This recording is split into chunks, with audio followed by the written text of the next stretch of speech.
अस्सलाम वालेकुम असातिज़ा किराम, वालिदैन और तलबा। आज हम ब्रेन व्यूज़ उर्दू 4+ नर्सरी का सफ़ा नंबर 83 खोलेंगे।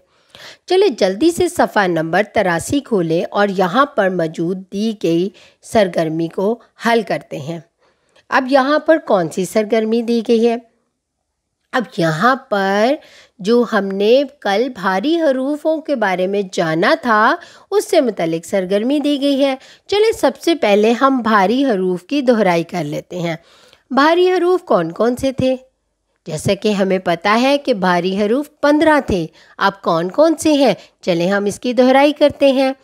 भ, फ, थ, ठ, झ, छ, ध, ढ, र, ढ़, ख, घ, ल, म और न। ये तो वो हरूफ है जिनके बारे में हमने कल पढ़ा था और आज हमने इसकी दोहराई कर ली। अब हम देखते हैं यहाँ पर कौन सी सरगर्मी दी गई है इससे मुतल्लिक। हर्फ से मुतल्लिक दुरुस्त तस्वीर के गिर्द दायरा लगाएं। अब हम सबसे पहले देखेंगे ये कौन सा हर्फ है। भ। कौन सा है? भ। और यहाँ पे 2 तस्वीरें दी गई हैं। ये किस किस की हैं? सबसे पहले कौन सी तस्वीर है? छतरी की। इसमें पहला हर्फ कौन सा है? छ। तो और दूसरी तस्वीर कौन सी है? भालू की। और इसका पहला हर्फ कौन सा है? भ। तो ये हर्फ कौन सा है? भ। हमने किसके गिर्द दायरा लगाना है? भालू के गिर्द। शाबाश। अब हम देखेंगे दूसरा हर्फ कौन सा है? ठ। और उसके आगे तस्वीर कौन सी है?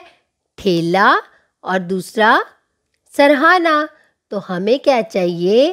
ठ। तो ठ किससे शुरू हो रहा है? ठे से। तो ठेला, ठेले के गिर्द हम क्या करेंगे? दायरा लगाएंगे। इसी तरह दूसरा ढ। तस्वीर कौन सी है? ढोल और चूल्हा। तो ढ की आवाज़ किस में आ रही है? ढोल में। तो हम इसके गिर्द दायरा लगा देंगे। उसके बाद घ, झंडा और घोड़ा।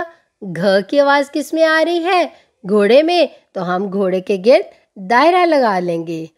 चलिए बच्चों, आज हमने भारी हरूफ को समझना और लिखना भी सीख लिया। इसी तरह आप अपने घर में इसकी मशक करें और अपना बहुत सारा ख्याल रखें और जुड़े रहें मेटामाइंड के साथ।